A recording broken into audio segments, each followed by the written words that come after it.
말씀을 사모하는 충청 앞에 믿음의 가족 여러분, 안녕하십니까? 오늘은 제10과 안식일의 쉼이라는 주제를 가지고 함께 연구하도록 하겠습니다. 먼저 기억절 말씀을 읽겠습니다. 엿새 동안은 일할 것이요 일곱째 날은 쉴 안식일이니 성회의 날이라. 너희는 아무 일도 하지 말라. 이는 너희가 거주하는 각처에서 지킬 여호와의 안식일이니라. 레위기 23장 3절 말씀입니다.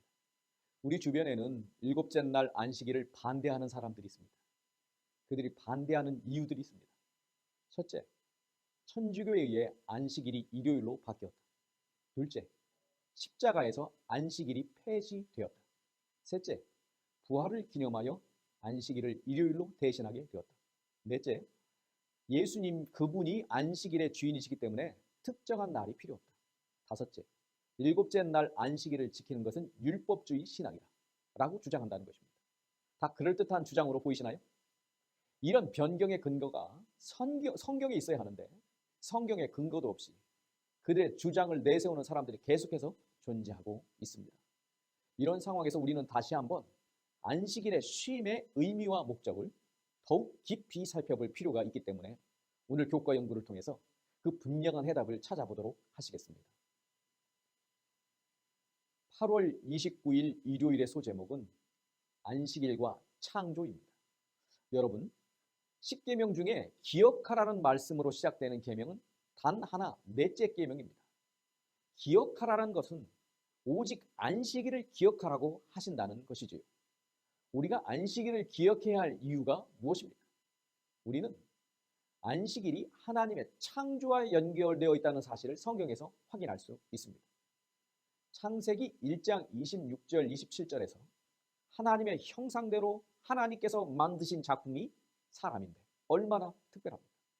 다른 창조물들과 근본적으로 완벽하게 다른 것은 하나님의 형상이라는 것입니다. 그래서 가장 특별하다는 것이죠. 창세기 9장 6절에도 다른 사람의 생명을 존중해야 될 이유에도 말씀하실 때 하나님이 자기 형상대로 사람을 지으셨음이니라 라고 말씀합니다.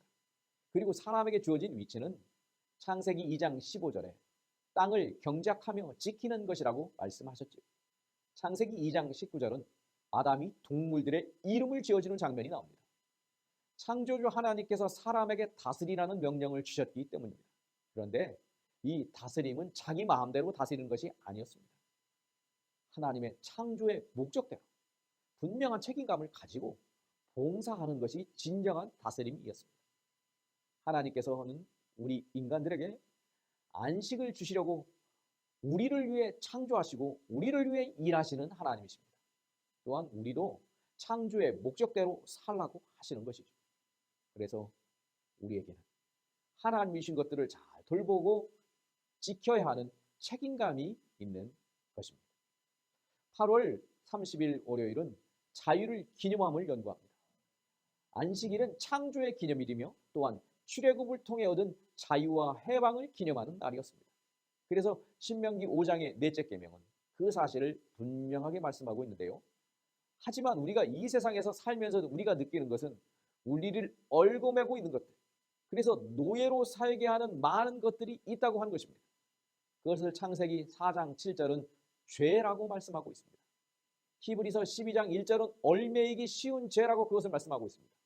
베드로서 2장 19절은 그렇게 사는 것을 종으로 사는 것이라고 말씀하고 있습니다. 우리를 이렇게 얽어매고 종으로 만들고 노예로 만드는 것들로부터 자유로워질 수 있는 길은 오직 하나님의 능력뿐입니다.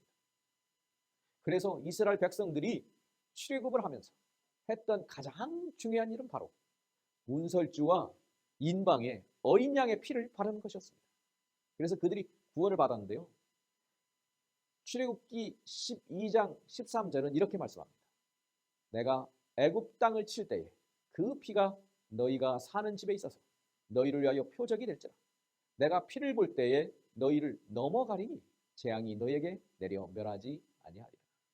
이렇게 출애굽한 이스라엘 백성들뿐 아니라 죄에서 구원받은 우리도 어린 양의 피로서 구원함을 받고 자유를 누리는 것입니다. 그래서 로마서 6장 6절로 7절은 말씀합니다. 우리가 알거니와 우리의 옛사람이 예수와 함께 십자가에 못 박힌 것은 죄의 몸이 죽어 다시는 우리가 죄에게 종로로 타지 아니하려 하니 이는 죽은 자가 죄에서 벗어나 의롭다 하심을 얻었음이라. 이스라엘 백성들을 강한 손과 편팔로 애굽에서 구원하신 하나님께서는 우리가 죄에게 종로로 타지 않게 하려고 십자가에 죽으시는 큰 희생으로 우리를 구원하셨습니다. 이렇게 구원하신 목적이 무엇입니까? 창조로 주셨던 안식의 축복을 다시 주려고 하신다는 것입니다. 하나님께서는 애굽의 노예로 살던 백성들에게 자유를 주시려고 안식일을 기억하여 거룩히 지키라고 하셨습니다. 우리를 위하여 십자가의 큰 구원을 이루시고 어떻게 하라고 하셔야 맞을까요? 이제는 안식일이 필요 없다 하셔야 맞습니까? 아니면 창조의 기념일에, 자유와 해방의 기념일에 구원의 기념일이 더해진 것이 맞을까요? 그러니 이 귀한 안식일을 지켜라 하셔야 맞을까요? 아니면 지키지 말라고 하셔야 맞을까요? 이렇게 우리를 귀한 구원을 주신 예수님이 우리에게 주신 이 안식일의 의미를 더욱 풍성하고 깊어지게 하고 계시다는 것입니다. 그러므로 이 귀한 축복을 매 안식일 누리시는 우리 모두가 되셨으면 참 좋겠습니다. 8월 31일 화요일의 소제목은 문안에 유하는 객입니다. 하나님께서는 이스라엘 백성을 제사장 나라 거룩한 백성이라고 부르십니다. 하나님과의 언약 관계 속에는 특별한 백성이라고 하는 사실을 담고 있기 때문입니다. 그래서 하나님의 돌보심과 관심의 대상이 바로 이 특별한 백성입니다. 그래서 그들에게 특권과 책임이 동시에 부여되어 있다고 하는 것입니다. 출애굽기 23장 12절은 이렇게 말씀합니다. 너는 엿새 동안 내 일을 하고 일곱째 날에는 쉬라. 내 소와 나귀가 쉴 것이며 내 여종의 자식과 나그네가 숨을 돌리리라. 안식일이 유대인만을 위한 날입니까? 아닙니다. 가축과 종들과 나그네까지 안식하는 날입니다. 창조를 통하여 하나님은 안식일이 인류를 위한 날임을 분명하게 하셨습니다. 또한 안식일은 쉼을 누립니다. 나에게 생명을 주신 창조주 하나님과 연결됩니다. 또한 다른 사람도 하나님께서 창조해 주신 사랑의 대상들이며 그들을 위하여 예수님이 돌아가신 사람들임을 인식하는 것이지요. 그래서 안식일에는 나만 안식하는 것이 아니라 모두가 함께 안식하는 것입니다. 우리 모두가 함께 축복을 누리고 존중하고 배려하며 안식일을 지키는 것입니다. 그래서 부조와 선지자는 이렇게 말하고 있어요. 안식일 제도는 전적으로 기념적인 것이었으며 온 인류에게 주어졌다. 이것은 그림자이거나 어떤 백성에게만 제한적으로 적용되지 않았다. 안식일은 세상 모든 사람에게 축복이 되는 날인 것입니다. 9월 1일 수요일은 다른 사람을 섬김을 통해 하나님의 안식일을 높임을 연구하겠습니다. 신약 시대의 안식일 준수를 위한 금지법과 규칙들이 많아지면서 묻거나 풀지 말 것, 불을 끄지 말 것, 물건을 공공장소로 옮기지 말 것, 정해진 거리 이상 물건을 옮기지 말 것 등등 많은 금지법들이 있었습니다. 요한복음 5장에서는 예수님께서 베데스다 연못가에서 병자를 고치시고 내 자리를 들고 걸어가라고 하셨는데 안식일에 이런 일을 행하신다고 예수님을 박해하게 되었다는 것입니다. 종교 지도자들은 질병으로 고통받던 한 사람이 받은 그 치유는 무시하고 안식일에 자리를 들고 걸어가라 한 것을 아주 심각하게 생각했다고 하는 것입니다. 그들은 자신들이 만든 규례를 지키려고 했다는 것입니다. 하나님께서는 이사야 58장 13절과 14절에서 오락을 행하지 아니하고 내 길로 행하지 아니하며 사사로운 말을 하지 말라고 하셨습니다. 그리고 주신 말씀은 안식일을 즐거운 날, 존귀한 날로 지키라고 하셨습니다. 이 즐겁고 존귀한 안식일 준수의 모델을 보여주신 분이 바로 예수님입니다. 그래서 안식일에 병자를 치료하심으로 즐겁게 하시고 감사하게 하시고 하나님께 영광을 돌리게 하였습니다. 그래서 이 날은 안식일을 존귀한 날이 되는 방법을 보여주신 것입니다. 그래서 시대의 소망은 이렇게 기록하고 있습니다. 하나님께서 귀중하게 보시는 것은 사랑의 봉사이다. 이것이 결여된 채 행하는 의식의 단순한 반복은 하나님께 대한 범죄이다. 안식일도 역시 그러하다. 안식일은 사람들로 하나님과 교통하도록 하기 위하여 제정되었다.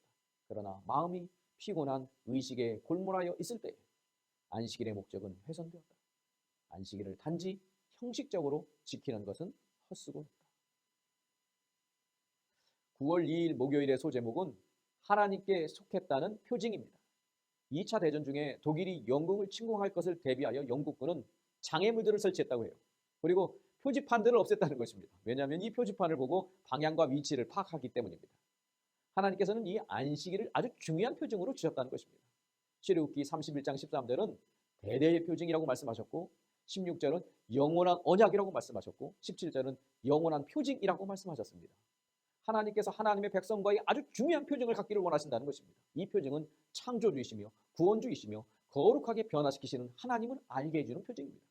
그래서 안식일은 우리의 기원, 우리의 구원, 우리의 운명, 그리고 우리의 사명과 책임까지 기억하게 합니다.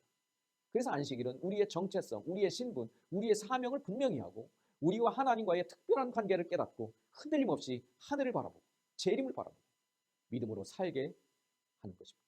그렇기 때문에 안식일은 하나님의 백성들에게 분명한 표지판과 같은 것입니다. 증언복음은 그래서 이렇게 말씀하고 있습니다. 안식일은 이스라엘이 애굽을 떠나서 지상의 가나안에 들어가는 표징이 된 것처럼 이제 하나님의 백성이 세상에서 나와 하늘의 안식으로 들어가는 표이다.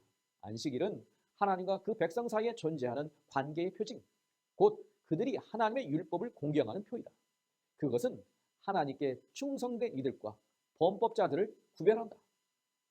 이번 주 교과는 안식일의 심을 연구했습니다. 안식일이 폐지되었다고 주장하는 사람들이 있지만 10계명에 기억하여 거룩히 지키라고 명령하신 유일한 계명은 바로 안식일 계명입니다.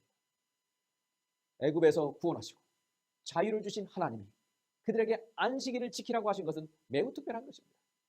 집안에 머무는 손님까지 함께하라고 하신 것은 모든 사람을 축복하려는 하나님의 마음을 보여주고 계시다고 하는 것입니다. 안식일은 봉사하고 즐겁고 하나님께 영광을 돌리는 존귀한 날이 되게 해야 합니다.